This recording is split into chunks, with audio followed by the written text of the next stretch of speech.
Chapter 48.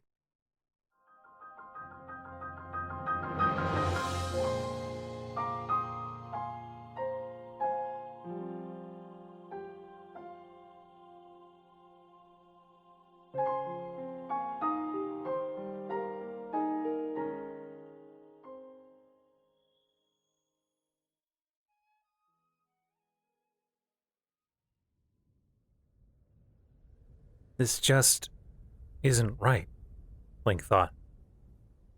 Didn't I do enough to warrant some relaxed rules? At this rate, they'd probably still refuse to allow him entrance, even after he tamed their divine beast. Maybe even after he'd saved Hyrule.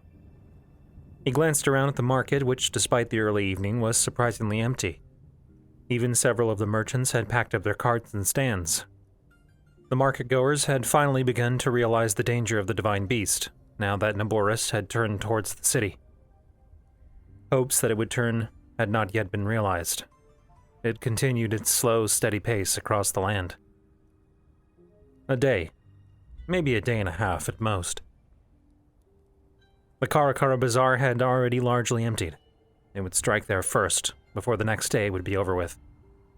The Gerudo living there had begun traveling back towards Gerudo town, while many of the outsiders fled the desert entirely.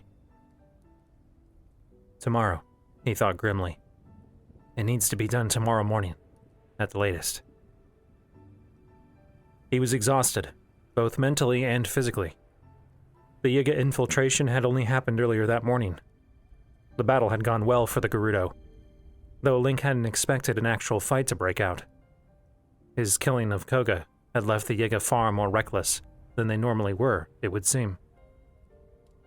They skirmished with the Gerudo outside of the canyon, which left the Yiga at a severe disadvantage. They'd been slaughtered, their corpses left to stain the sand and be picked apart by scavengers. It had been chilling to witness, despite their violent nature. The trip back to town had been a victorious one, though few of the Gerudo warriors truly seemed to know what to do with Link. He had found some acceptance among their ranks, despite his gender, and more than one of them had suggested, well, suggestive activities, which he quickly declined. However, when they reached the city, he was given back the Master Sword, and then turned away, just like any other day. Though Liana did tell him that she would tell Buliara of his contributions to the victory. So Link disguised himself for the second time that day, despite the fact that what he really wanted to do was get some rest. "Ah, little Hylian," one of the Gerudo guards at the entrance to the palace said as he approached. It was the same one that Link had spoken to the day prior, Riza. "Go on in. Lady Riju made it clear that you were to be allowed entrance without question." There was a twinkle to her eye, a knowing look that made the hair on the back of Link's neck stand on end.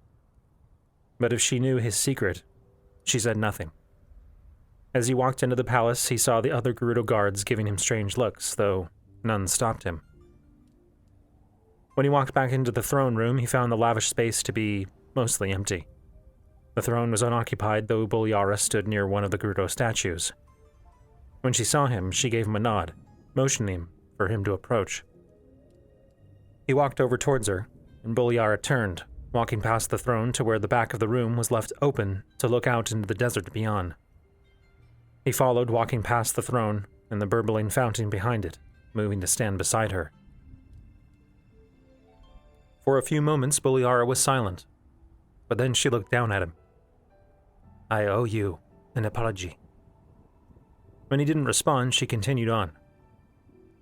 "When you first arrived in our city, I assumed you to be, at best, a foolish Vo and a liar.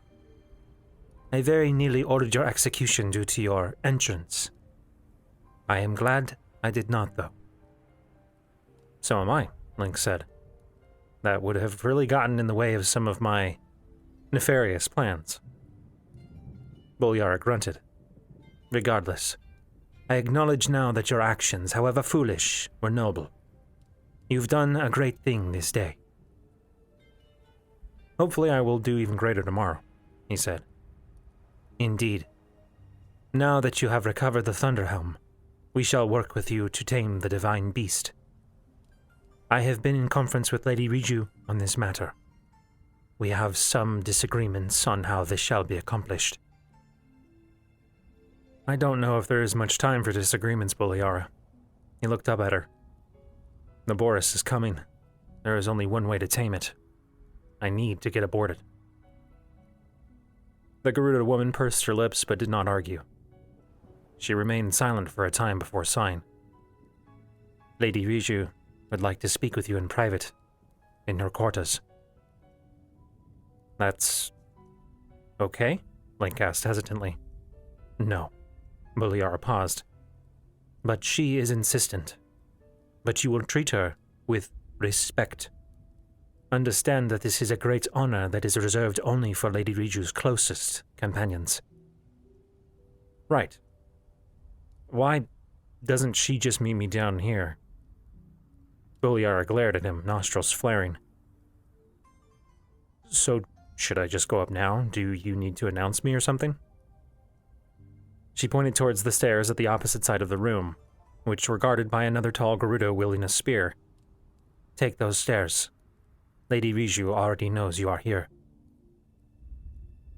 Link nodded and followed her directions. The Gerudo at the top of the stairs eyed Link suspiciously but allowed him passage. He stepped through an arch out into a staircase that he recognized from his initial entrance to the city. Funny that I'd end up back here, he thought with a wry smile as he climbed the stairs. At the top of the staircase, he found Riju sitting upon another set of stairs that led up to the entrance of her room. She held the thunder helm in her hands, fingers tracing the green gems that were set into its face. I wondered how long it would take you to get here, she said, patting the stair next to her. Well, you know, I had to freshen up, Link said, sitting down beside her. Got to look my best before meeting with the chief. Riju glanced at him, grinning. Well, you do look very cute.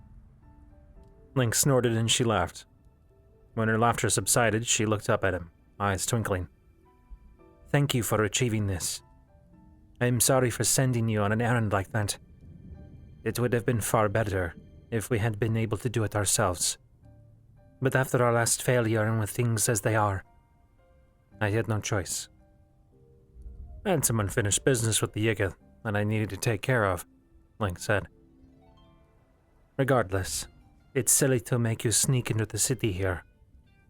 She looked up at him. The guards know who you are. I made Buliara tell them. So I don't need to wear this anymore. No, you do. But the palace guards, at least, and those that guard the gates, know the truth. That explains the strange looks, Link thought. Well, at least I know I won't get thrown in prison again. Probably not. Though, if it gets out that you're a Vo, Buliara will probably insist we at least make a show of throwing you in there again. We'd release you right away, though. Naturally. Riju grinned, and Link felt a strange warmth bubble up within him. Though she was young, she spoke with an easy, familiar air. After a moment, she held the thunder helm up, staring into its face before turning it around and slipping it onto her head. How do I look?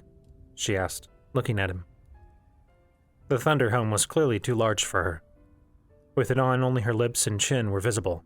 She had to reach up and adjust it when it slipped down too far. Looks great, he said. Seeing her wearing the helmet made him think of Verbosa.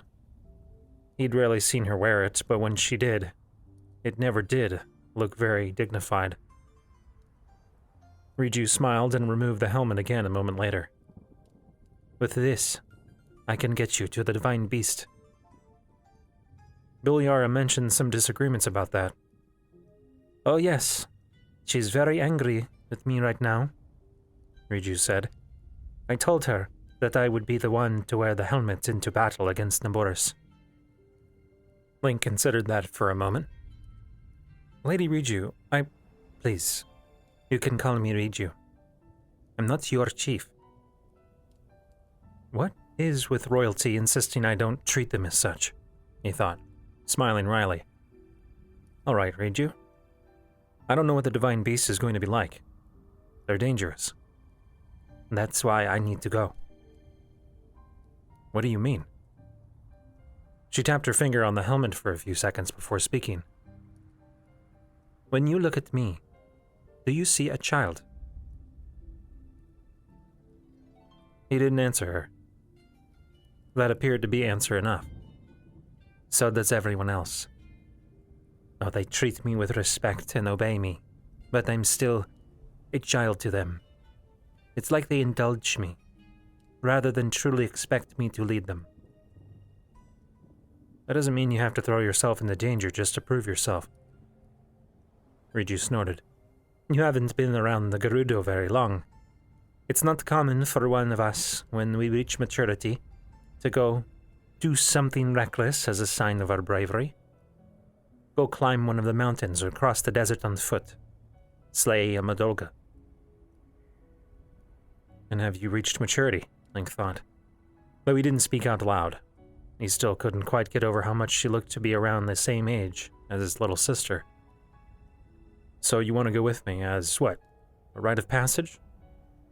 No, of course not. I want to go with you because I'm the chief of the Gerudo, and it's my job to keep my people safe. You don't have to put yourself in danger to do that. Most royalty, from what I remember, don't always go out in a battle. That's why they have soldiers. Gerudo chiefs do not just sit around and let others go to battle for them. Lady Urbosa fought. My mother fought. And I'm going to fight as well. Riju, what happens if something goes wrong? What happens if you die? She fell silent for a time. Then my people would choose someone else. I do not have any heirs. So they would go on to choose a new chief of the royal line. It isn't so uncommon.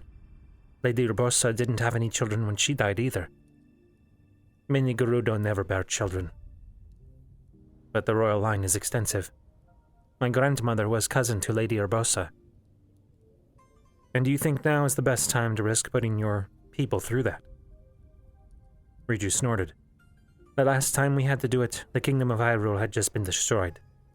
We survived then, and I am confident that the Gerudo will survive if I fall.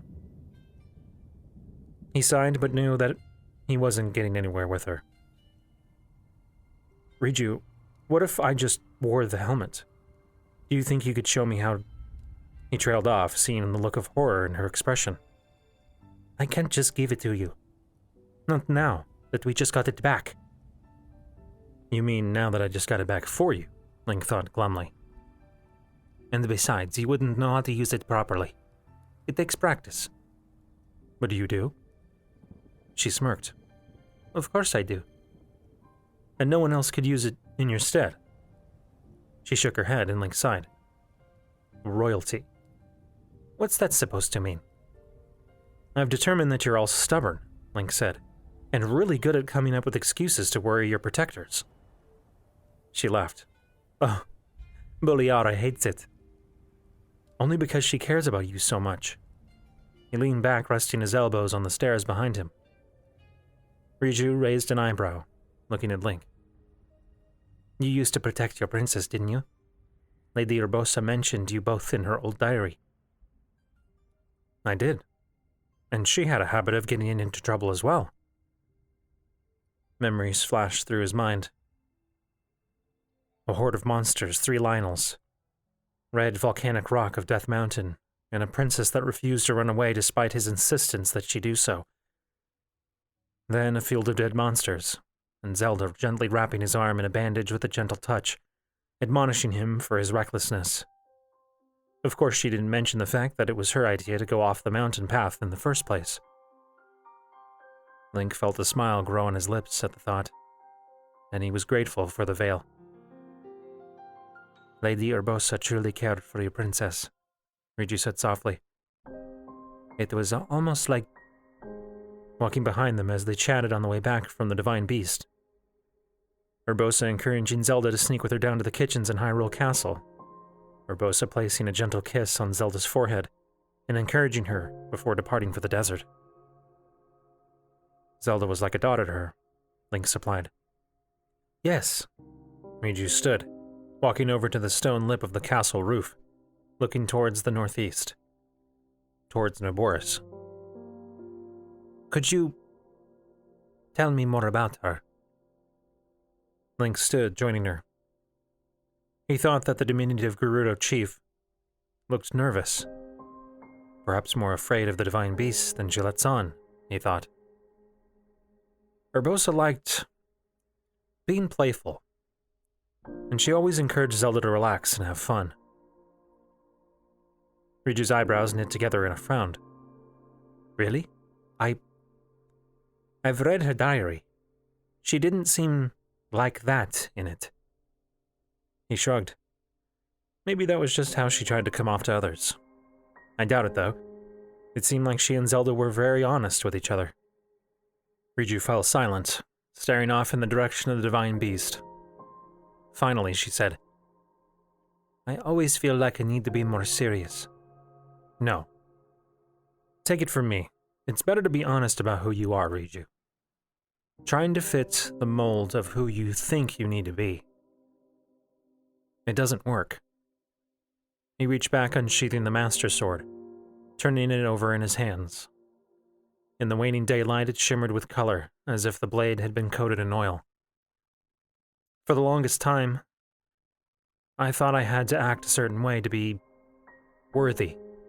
Urbosa was instrumental in teaching me that I didn't have to be like that. Watching her and Zelda with each other, I realized that heroes didn't have to be stoic, serious, or infallible. He looked down at her. She was staring at the sword with wide eyes, but when he paused, she looked up and met his eyes. Sometimes it's okay for heroes to like rock climbing and making bad puns. Riju's lips split into a wide grin. Seriously? For a moment he was confused, but then he noticed the embroidery on her skirt, a simple depiction of a sand seal. He smiled. Seriously.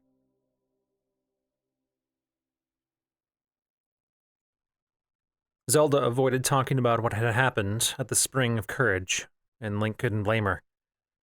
It must have been humiliating to stand there in the pool of water, praying, pleading with the goddess, all the while knowing that he stood just outside of the spring, and of course knowing what awaited her upon her return to the castle.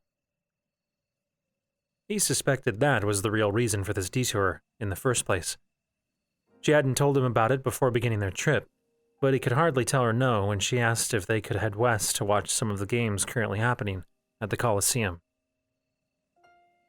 He had always enjoyed watching the games, of course, even once imagining himself as winning a grand tournament in the ancient Coliseum. Those had been childhood fantasies, and though he thought that he would likely be capable of winning, it no longer held the same draw that it once had. Not that he minded going with Zelda now. He'd found her company to be more than pleasant on this trip. Perhaps too pleasant. Ah, yes, Zelda said as they crossed the Aquame Bridge into the small Coliseum Peninsula. She pointed and he followed where she was pointing, to see a grouping of tents flying the Gerudo flag. I'd hoped they would still be here. Suddenly her reason for wanting to come here became that much more apparent. She kicked her horse into a trot, and Link followed quickly behind. As she approached the tents, a tall Gerudo woman stepped out of one of them, looking around at them. The woman's eyes widened in surprise. Urbosa, Zelda called, pulling her horse to a halt and dismounting. Zelda, what are you doing here? Urbosa said, crossing the distance and embracing Zelda tightly. I thought you were still in Faron. We hurried here as quickly as we could. I hoped to catch you before you left back for the desert. Oh? Urbosa asked, eyebrows raising. After a moment, she leaned a little closer, though Link could still hear her. How did it go? Zelda's smile slipped. Well, we shall be going to the Spring of Power next month. If Urbosa was disappointed, she didn't show it. Instead, she nodded. Good. Well, come on. I have some warriors that are just about to start fighting. She wrapped an arm around Zelda's shoulder, leading her towards the Coliseum. She paused, however, glancing back over her shoulder at Link. You too, Link. Give the horses to one of my attendants, and come with us. Several hours later, after the Gerudo warriors thoroughly trounced some Hylians in hand-to-hand combat, and as the sun set, revealing stars overhead, Zelda and Urbosa walked together a distance away from the Coliseum. Strangely, Urbosa had insisted that Link go with them, and Zelda hadn't objected. Perhaps Urbosa knew that he would have insisted he be allowed to remain close by, regardless, and decided to preempt the argument. Of course, that did not prevent him from feeling distinctly out of place with the two women. As they walked, Urbosa and Zelda spoke about nothing, commenting on the competition, the stars, the weather. Finally, the conversation turned to the topic that had, up until then, clearly been avoided. Tell me about your trip to the spring, Urbosa said, her voice gentle, but firm. Zelda stopped walking, sending a brief glance toward Link. For a moment he thought she was going to ask him to step away, but she didn't. Instead, she looked down. I don't know if there's anything to tell, Urbosa. I prayed at the spring and nothing happened. That night had been painful. After saying goodbye to him and entering the spring, she prayed for hours. When she finally came out, it was well after midnight, and she ventured deeper into the forest to change out of her dress and go to bed. She hadn't said a single word to him until later the next morning when she finally spoke of her feelings of shame. Worthlessness. He'd barely known what to say, but for once, she didn't seem to mind that he just listened. He did tell her that he didn't think her worthless, though. And how do you feel now? Urbosa pressed. Zelda sighed, reaching up and rubbing her arm. How do you think I feel? The Gerudo just waited for her to continue. I feel like I had hoped that this would be what finally did it. Legends say that the very first princess traveled to that spring to be purified. The priest thought, Zelda, I do not give a damn about what the priests think. I care about what you think. Zelda paused and he saw the conflict in her expression. It was strange how easy he found her to read now. How had he ever found her difficult to understand? She took a breath and began to pace, crossing her arms. I don't know what to think. In a way, it feels too simple. Her voice dropped, and one of her hands clenched into a fist. But what choice do I have? Maybe I need to visit another one. Maybe I need to visit all three, but... Urbosa asked. Zelda remained silent for a long time before sighing, still refusing to meet either Urbosa or Link's gaze. When she did speak, her voice was a whisper. What if it doesn't work? Urbosa clucked her tongue and reached out, taking Zelda by the shoulder and pulling her into a tight embrace. He looked away uncomfortable. Maybe he should have just let them go alone. Surely Zelda would have been more comfortable without him there. Yet she didn't seem any less comfortable having him there, either. Since their promise in the garden to be friends, she'd been surprisingly frank with him. Honest, blunt. It was, in a way, not so different than how she'd been before they became friends. Only her ire was no longer directed towards him. Usually. Urbosa simply held Zelda for a time, stroking her hair. Finally, though, she pulled away, smiling warmly down at her. Then she turned to the west, where a tall mountain rose imposingly. Its peak glowed with a soft blue-green light. Satori Mountain. You know the legends of the Lord of the Mountain, don't you? Urbosa asked. Zelda turned to look up at the mountain. They say that the Lord of the Mountain was once the sage of the forest, and that he watches over the forests and all that live within them. Urbosa hummed in acknowledgement. Do you think it's true? Zelda frowned. I suppose evidence suggests that there is certainly some kind of creature that lives atop the mountain, and that it might even be truly unique.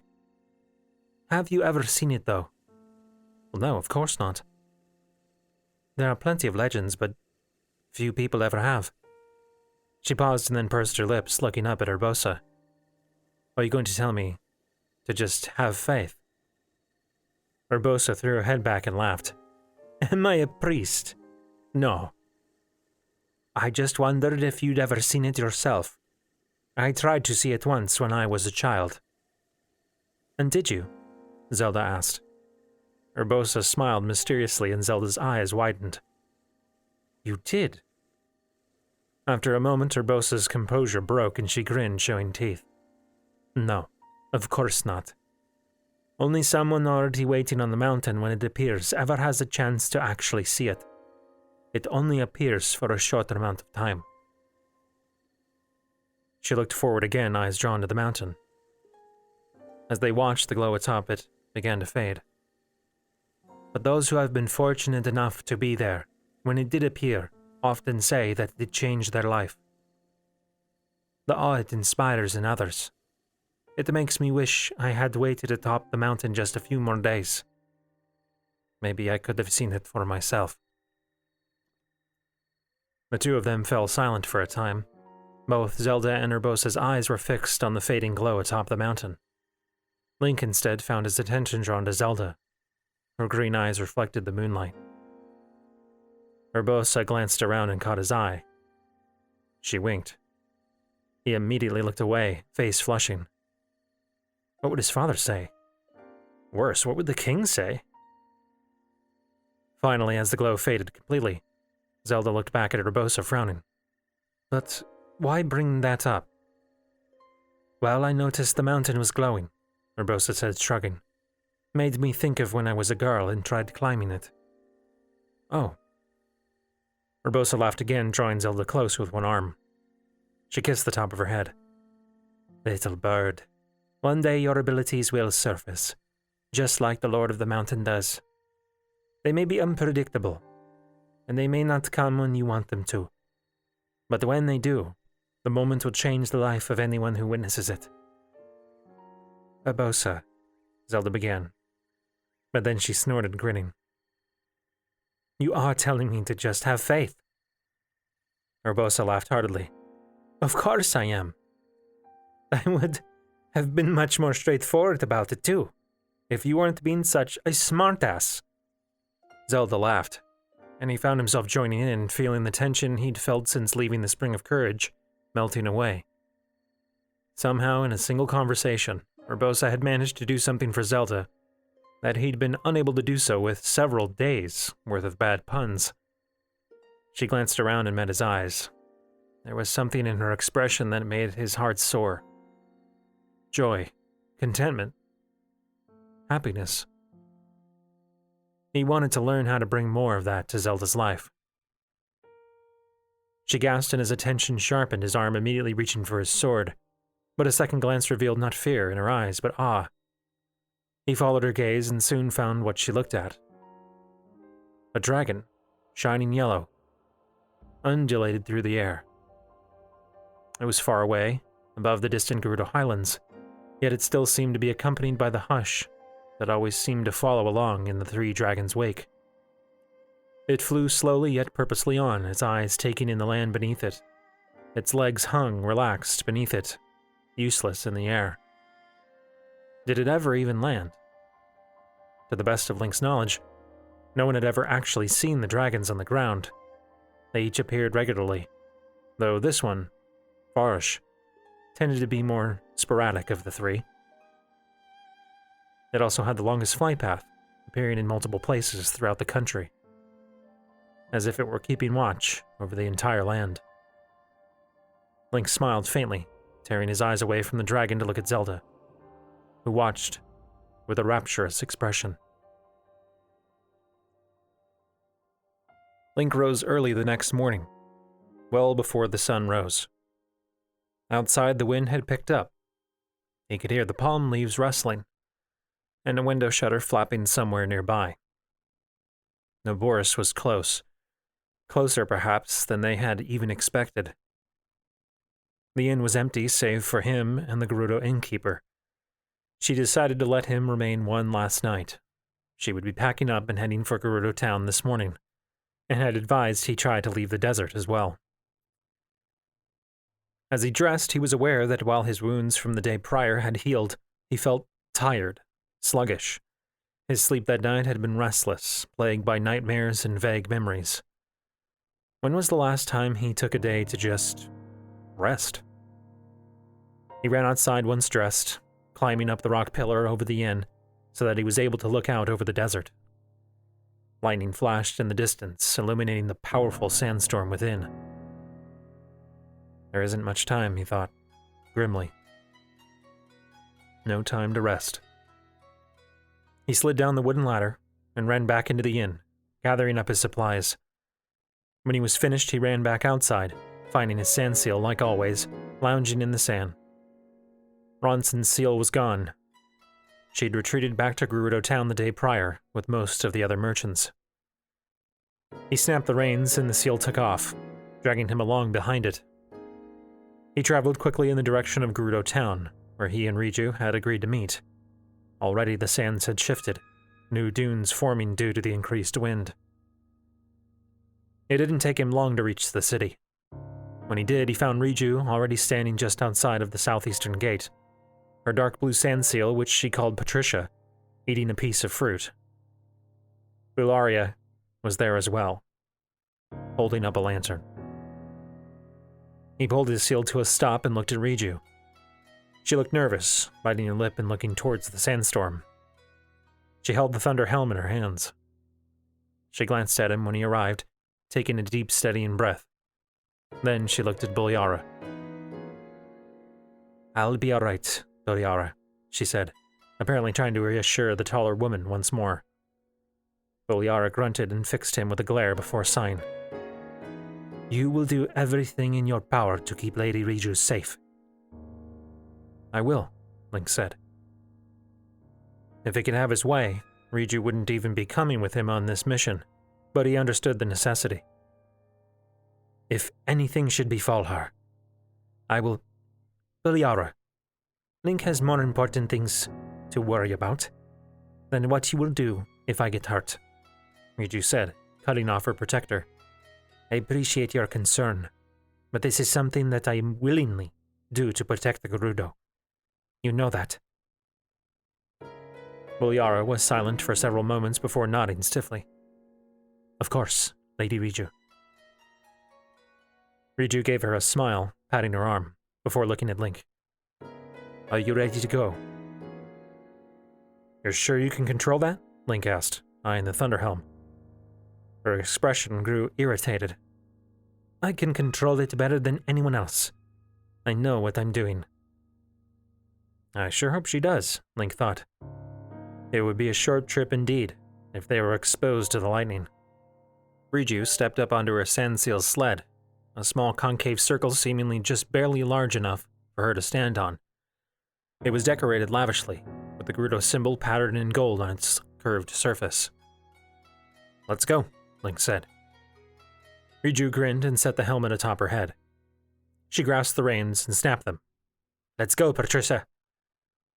Her sandseal barked and dove forward into the sand, yanking Riju forward. Link snapped his own reins, and his sandseal charged after them.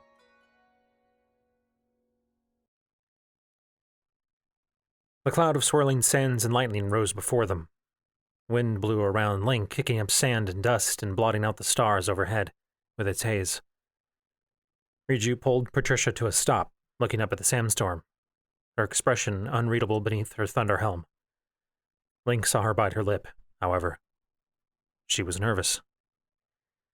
And that was perfectly understandable, considering what they were up against. In the center of the storm, Naboris walked, only made visible by the jagged bolts of lightning that originated from above its back. Thunder cracked, making the sand seals shift anxiously. Riju slowly stepped off of her sled, standing in the sand and staring up at Naboris. Even from Link's perspective, she looked painfully small compared to the intense sandstorm. After a moment, however, she threw her arms out to her sides. "My name is Riju." She spoke in clear, strong tones, her voice ringing out over the sounds of the storm. "Descendant of the royal line, and leader of the Gerudo.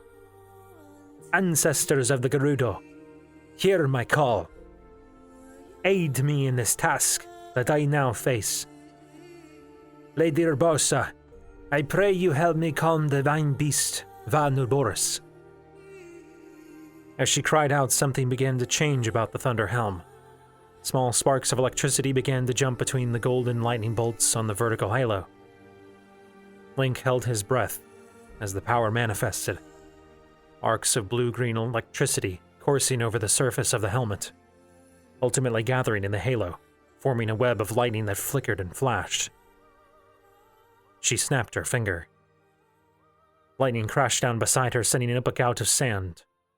A chill down Link's spine. He could remember Urbosa doing that so clearly. And to see Riju doing it now, she didn't look quite so childlike anymore. She looked back down at Link, her face still mostly obscured by the helmet. The electric lines still sparked and flashed within the halo, casting strange shadows. Her lips drew into a smile. Now I'm ready. Link nodded, feeling a surge of anticipation within him. A thrill of battle that washed away much of his exhaustion. This was it. The final divine beast. I'm coming soon, Zelda.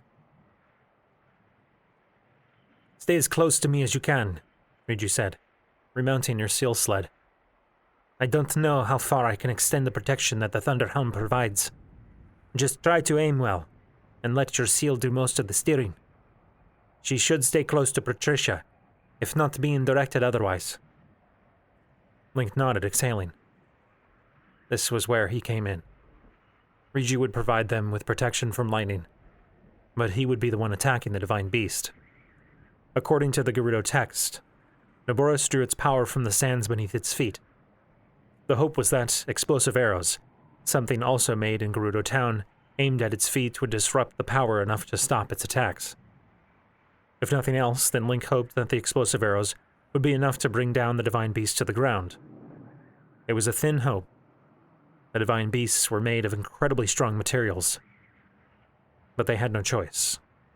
They had no time to devise a better plan. The Karakara Bazaar was just outside of Naboris' range now. Ready? Riju asked, looking back at him. Link reached up, pulling his goggles down over his eyes and covered his mouth and nose with his scarf. He nodded to her. They set off into the storm.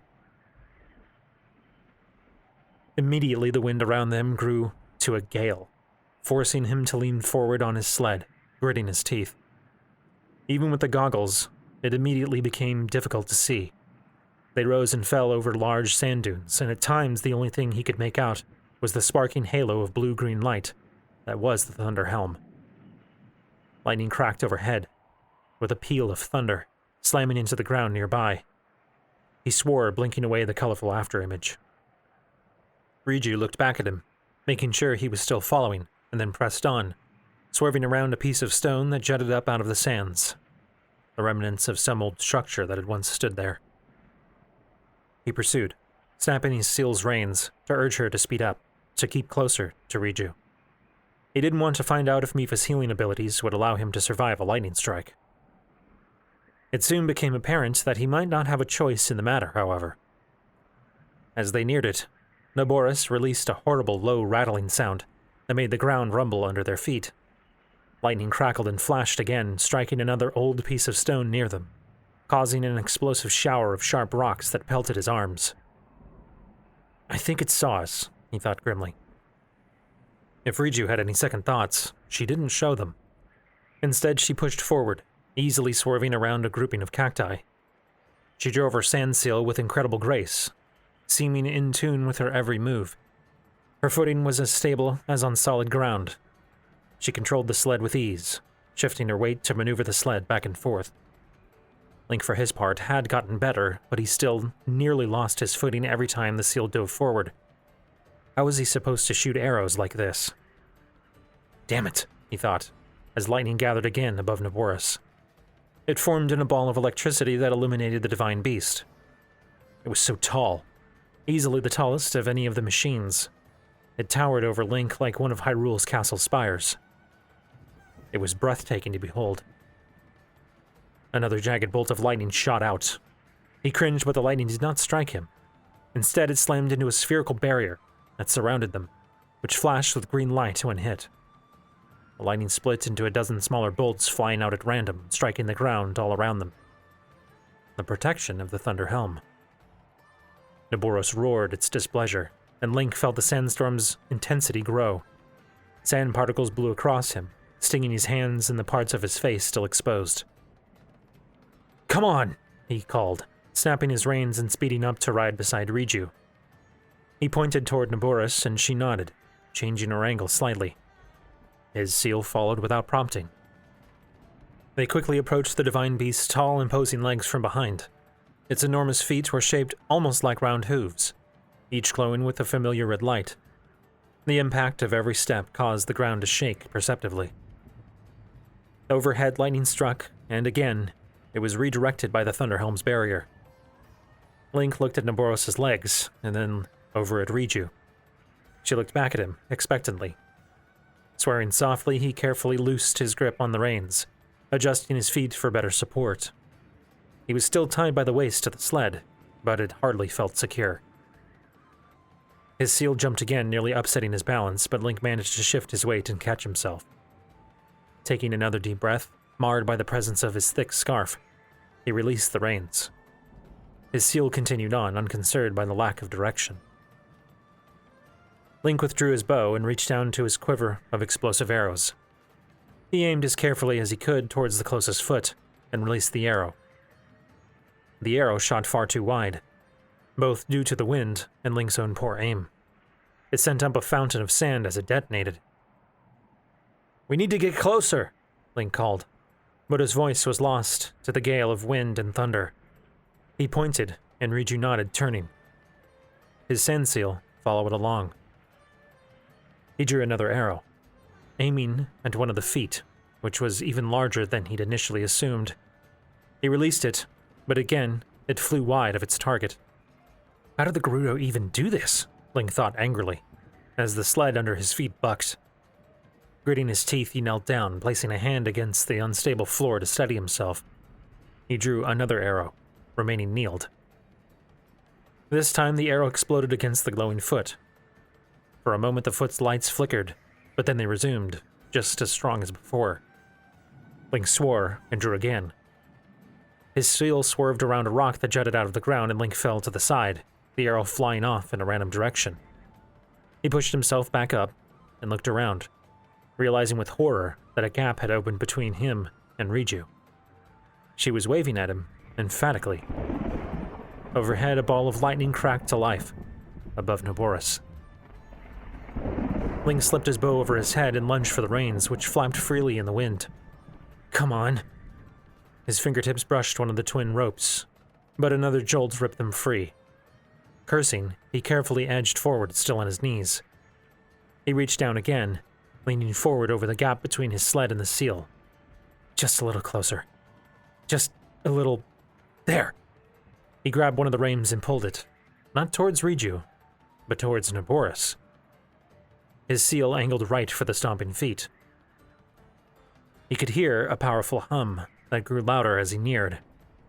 He was close enough now that he could actually hear the lightning energy building overhead.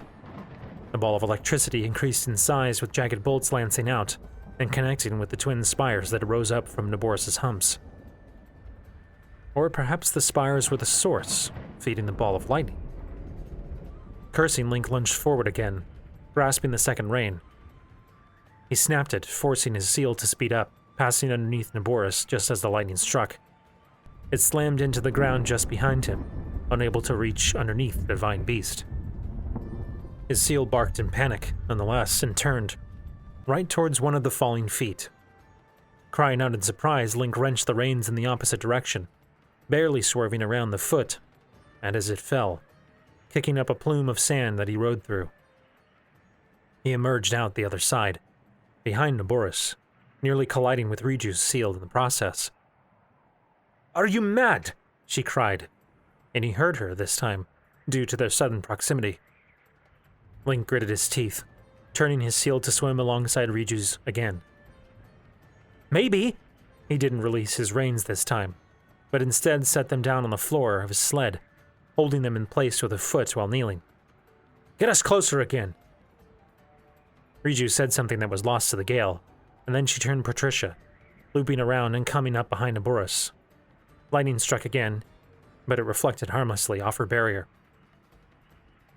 He pulled his bow free again and drew an arrow, eyeing the nearest foot. As they grew close, he released the arrow, and it flew true, exploding against the foot. Again, however, it did no apparent damage.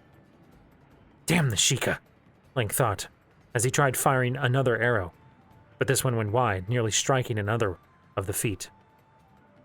"It's not working," Riju cried. "I know! Keep us close!" They passed around the front of Naboris, and Riju began to turn, bringing them around for another pass. As they turned, however, Link looked forward, noting with alarm that he could actually see the Karakara Bazaar now. The sandstorm had enveloped it, and as he watched, a bolt of lightning lanced out, crashing into one of the stone homes at its outskirts. The building exploded. Swearing, Link drew another arrow, taking aim. Again, it did no damage. What was he supposed to do? He tried firing next at its segmented legs, hoping that would prove to be a weak point. These, however, proved just as impervious to his arrows. Desperately, he even tried studying the legs. Could he climb them? But no. They increased in thickness as they rose, designed apparently to be able to collapse down on themselves. Those would prove incredibly difficult to climb, even when not constantly moving around. But what? "Take me closer," he cried again, waving at Riju. She looked at him, expression unreadable, but then did as she asked, actually crossing under Naboris, as he'd done. Well, that would work. He drew another arrow, aiming for the nearest leg, and released it. It struck and exploded, but before its lights could even stop flickering, he fired another arrow at the same spot. The foot flickered even more rapidly now, and the leg stiffened briefly. That was something, at least. They emerged out the other side, only to find the wreckage of a building in Naboris' wake. The divine beast appeared to have sped up some, moving in the direction of the Bazaar, and ultimately Gerudo town. Cursing, Link turned on the sled, aiming behind him. He fired another arrow, hitting the same foot as before. It definitely flickered more fitfully now. I am doing damage, but too little. Riju had provided him with 20 fresh explosive arrows, a wealth of arrows in any normal circumstance. He'd already used more than half of those. Overhead, lightning splashed against their barrier again, and then again. Naboris roared, and the wind itself picked up, throwing even more sand and debris around the divine beast in a swirl. Thunder clapped and a bolt of lightning slammed into another one of the buildings at the Bazaar. Link slung his bow and yanked the Sheikah slate from his waist, pointing it at one of the legs. He attempted the stasis room, but the yellow light burst as quickly as it arrived. The divine beast was far too large to be held in stasis. But he had another idea. "Back in!" Link cried, pointing for the gap underneath Naboris, between its front and back legs. Riju nodded, angling Patricia in. Link's seal followed, and they passed back underneath the hulking machine. As they paused underneath it, one of its feet landed not far from them, causing the earth to tremble.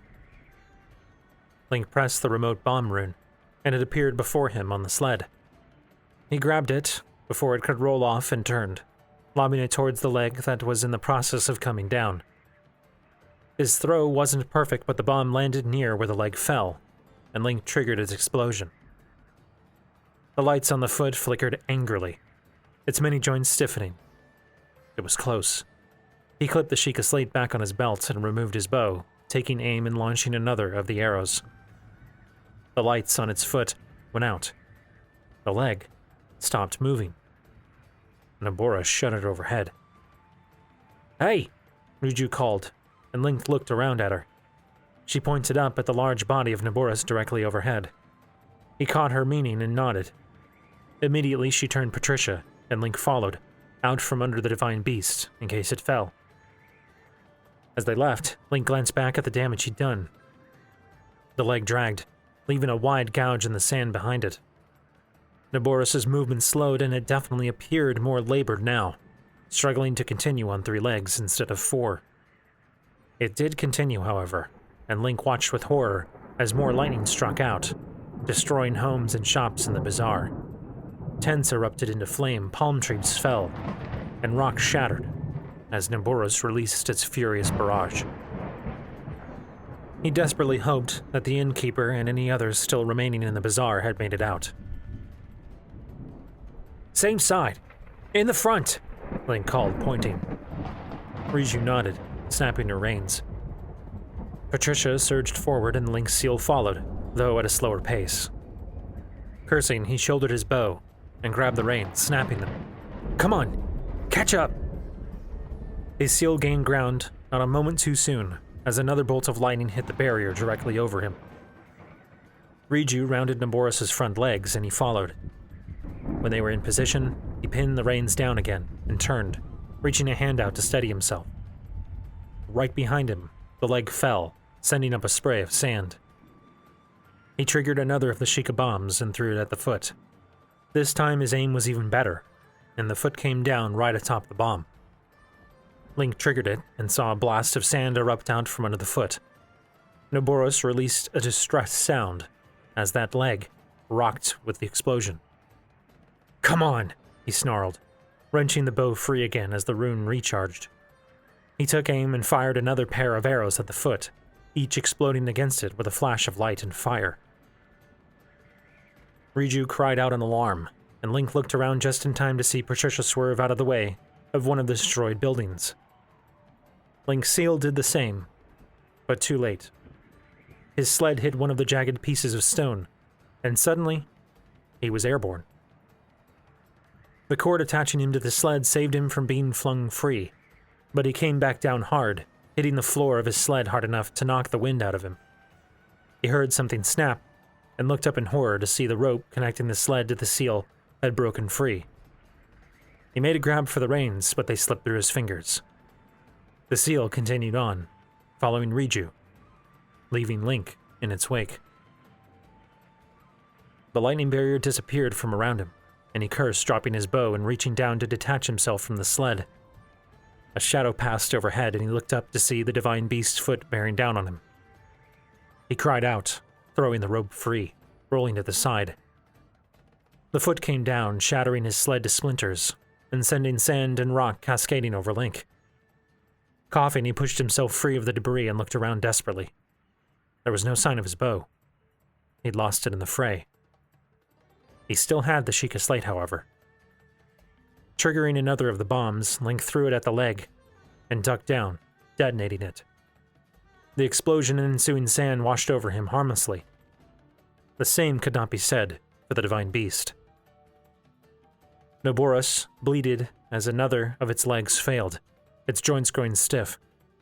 Its other front leg came down hard, and it teetered for a moment before, with a terrible groan, slowly beginning to fall to the side. He started running in the opposite direction, passing underneath its front leg as it was lifted in the air, red lights flickering and joints spasming. He kept running until he heard and felt the impact behind him. When Naboris hit the ground, it did so with a shockwave that sent a literal wave of sand out in all directions. Link was caught by it and, for a second time, flew into the air. He fell back to the ground, the blow only softened somewhat by the sands, and another blast of dust and grit washed over him, casting his entire world into darkness.